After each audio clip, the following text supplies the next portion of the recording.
Nibyo reka mbasuze kandi bifurize kugubwa neza mbone no kubaha ikaze hano kuri izi mikoro za Region Info kuri tariki ya 19 z'uku kwezi kwa mbere umwaka w'ibihumbi 2026.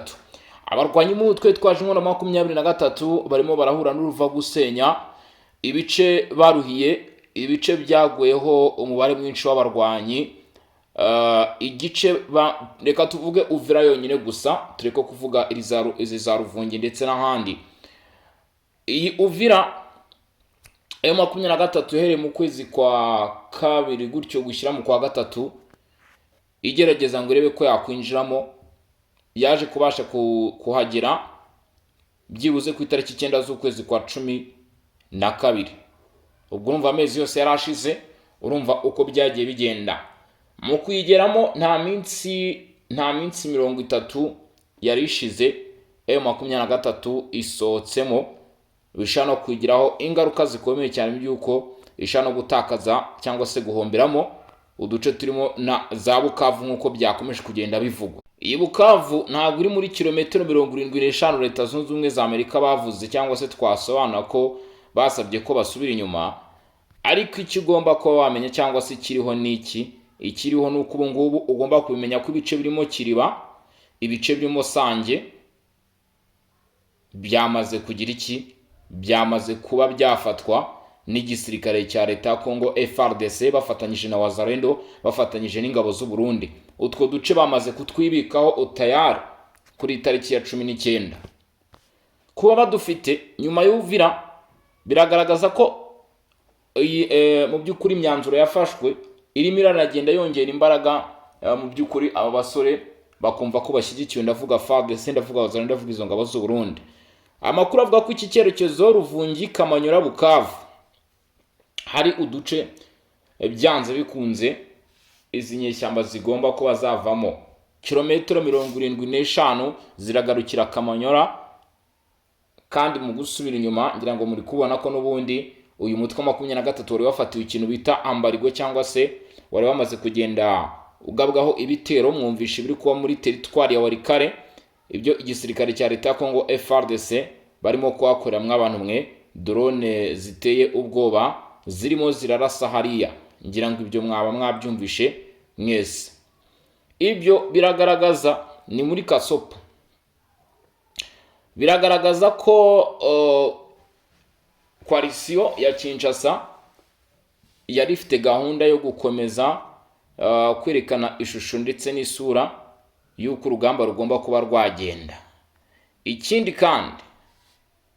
kandi ugomba kuba wamenya kuba M23 byagaragaye ko ivuye muri Uvira ni igihamya igaragaza neza ko n'ibindi bice izi nyeshyamba zishobora kuba zagira iki, zabitakaza. Usibye ko wenda ko Uvira aho bitandukaniye bishana kutagwana kubyumva, nago izi nyeshyamba zari zakamenyeyeho cyangwa se nago zari zihamaze igihe. Urumva bashana kuvuga ati igice tumazemo umwaka, imyaka 2 bikagurana, kubera kwa kundi bavuga bati akunza babiri karabateranya. Ariko mu bigaragara ahangaha muri Uvira M23 aho yamaze gutsindwa rwose, yamaze gutsindwa. Andi makuru mfite aravuga ko hari bamwe mu barwanyi b'uyu mutwe bakiri hano muri Uvira mu duce ariko tuwusohokamo. Ibyo ngibyo ariko bikaba bivuga ko nyine ari nayo mpamvu akenshi wagiye wumva ubutegetsi bwa Kinshasa abarimo Patrick Muyaya ndetse n'abandi bayobozi bagiye batandukanye bavuga bati nyamara amatangazo ashyirwa hanze na 23 nayo kwitondera, ati kuko uko babivuga siko barimo kugenda bagira iki babikora. Uvira Guverineri Purusi yavuze kandi arasaba kubijyanye no kugenda kwa 23. Ni nyuma yuko M23 yivanye mu mujyi wa Uvira mu ntara Kivu y'Amajyepfo. Jean-Jacques Purusi yasabye abaturage bose kunga ubumwe ndetse no kwirinda amacakubiri ashingiye ku moko cyangwa se ku nkomoko. Ati byari byo byose mugomba kumva ko mugomba kwiyumvanamo. Yagize ati mwirinde kugwa mu mutego w'amacakubiri mu mateka yacu amoko yose yo muri Kivu y'Epfo yamye abana mu mahoro n'ubwumvikane. Yibukije ko amakimbirane aboneka iyo uyu munsi akenshi aterwa n'inyungu za politike n'abashaka gucamo abaturage ibice. Bivuze iki rero? Bivuze yuko ubuyobozi burimo buratanga umuburo ku baturage ku kwirinda bishobora kubateza imvururu. Ikindi kintu none ugomba ko wamenya nuko ubuyobozi bwagarutse, mu by'ukuri ubuyobozi bwa leta bwagarutse muri Uvira. Urumva amabwiriza, ndabyita amabwiriza kuko si amategeko, ndetse n'indangagaciro zigomba kuranga abaturage. Ubuyobozi bwa leta nyine burimo buragenda bugiye kibuzitanga. Murabizi ko Jean-Jacques Purusi ariwe guverineri w'intara Kivu y'Epfo yashimangiye ko leta ari iya bose. Avuga ko nta muntu n'umwe ukwiye kugirirwa nabi cyangwa se guhohoterwa kubera aho akomoka, kandi ko kurinda umutekano mu by'ukuri bigomba gukorwa nta vangura. Buri umwe ari we wese afite inshingano zo kurinda umutekano mugenzi we mu by'ukuri. Ku miryango yimuwe n'intambara n'ubugizi bwa nabi, guverineri yagize ibyo atangaza. Yatanze icyizere ati musubire mu byanyu kandi leta izabafasha kubungabunga umutekano no gusubira mu buzima busanzwe. Urumva iri jambo rya Jean-Jacques Purusi ndarifata nk'ijambo ryo kwakira cyangwa se guha ikaze. Ijambo ryo guha ikaze mu by'ukuri abaturage, guha ikaze ubuyobozi bwa leta kongera kugaruka muri Uvira. Ni ijambo Jean-Jacques Purusi amaze gutangaza rero nta masaha menshi aciyeho. Jean-Jacques Purusi yongeye gushimangira ko ahazaza ha Kivu y'Amajyepfo hashingiye ku biganiro by'ubwumvikane. Avuga ko yagize ati intego yacu ni ugukomeza kubana neza no gushaka ibisubizo birambye binyuze mu biganiro. Ngira ngo murimo murabyumva neza. Ati intego yacu, uwo ni Jean-Jacques Purusi, ati ni ugukomeza kubana neza no gushaka ibisubizo birambye, ati kandi bigakorwa binyuze mu biganiro.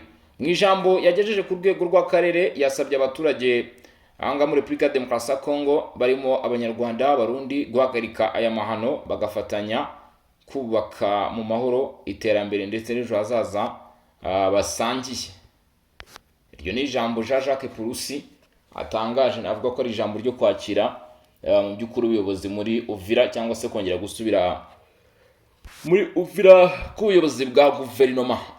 Nk'abantu mwe rero ngira ngo murumva ko ibya Uvira bitoroshye.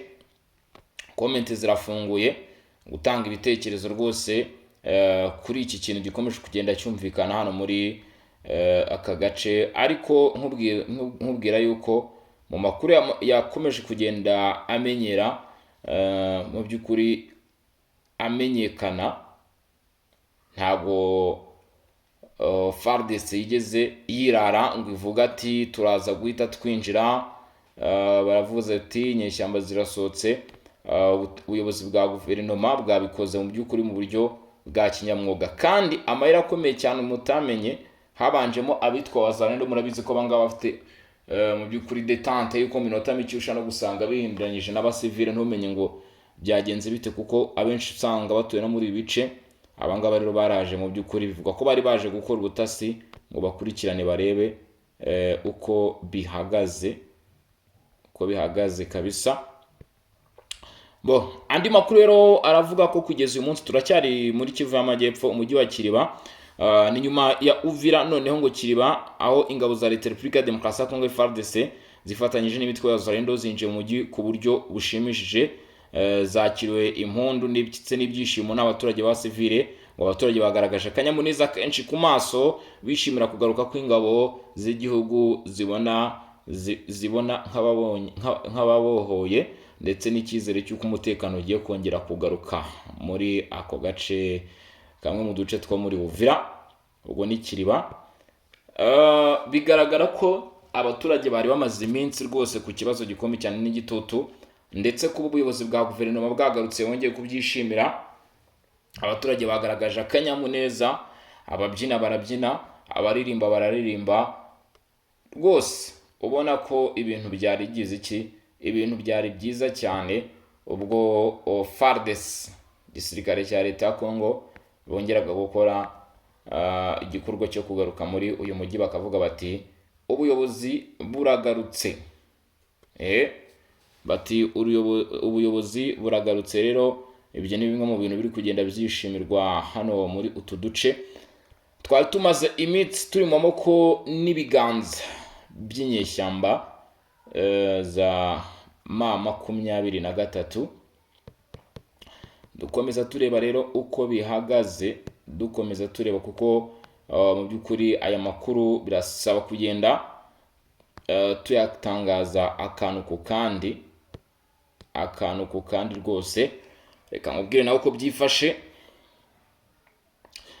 General Delphin Ngoma Nzito yagize ati ntituzagarukira kuri Uvira gusa, tuzakomeza urugamba kugeza igihe tuzemeza ko umutwe wa M23 wamaze kuva mu bice byose wigaruriye. Nk'abantu mwe ahangaha ngira ngo murumva ubutumwa Wazalendo itanze, murimo murabwumva ubutumwa Wazalendo itanze. Uwitwa General Delphin Ngoma Nzito, uyu muramuzi, yavuze ati ntabwo tuzagarukira Uvira gusa, ati tuzakomeza urugamba kugeza igihe tuzemeza ko umutwe wa M23 wamaze kuva mu bice byose wigaruriye. Bisize insenda baravuga bati rwose iyi Uvira ni ikimenyetso cy'uko n'ahandi bishoboka kandi mu buryo bworoshye, aho biziritse kuko bashaka ikintu bita intsinzi, kukaba gutsindwa kuri 23.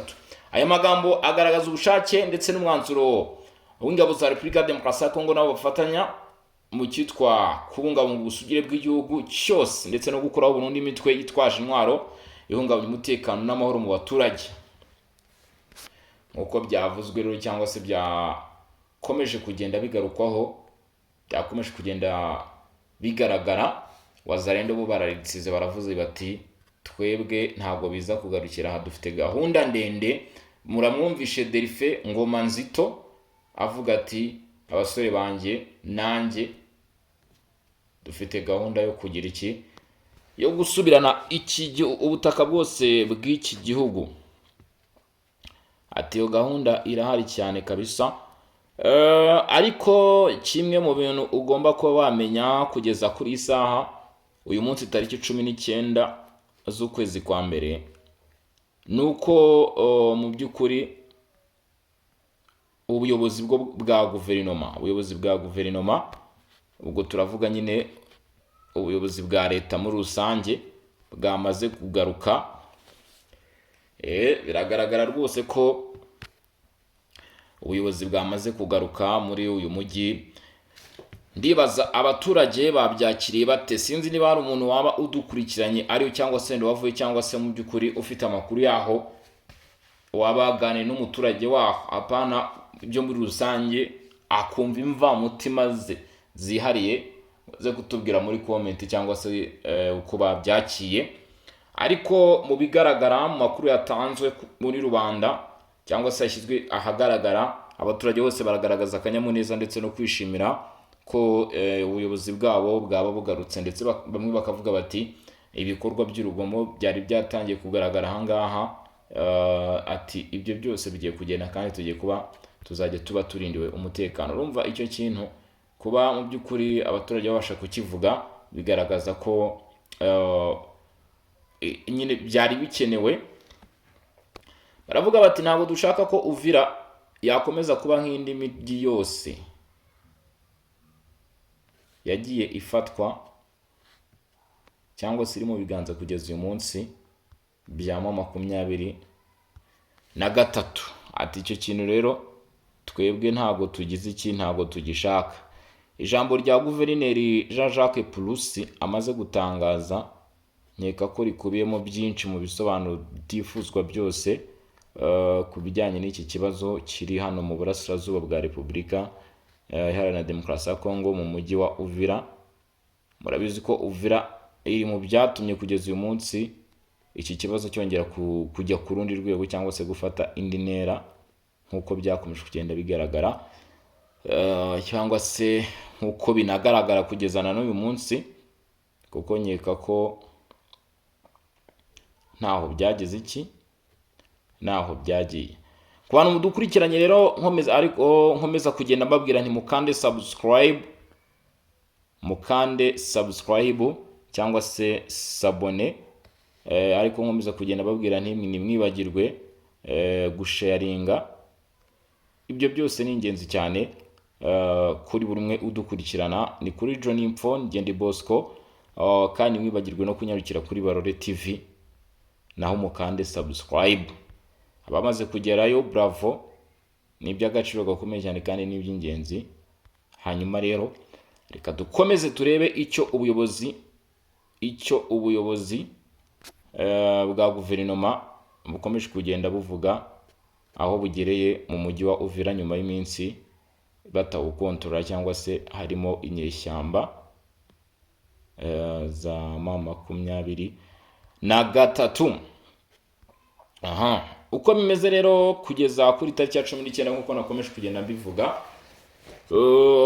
amakuru aragaragaza neza rwose byinshi. Guverineri w'Intara Kivu y'Amajyepfo arashinja M23 gusiga abasirikare bihishe muri Uvira bagamije guteza umutekano muke.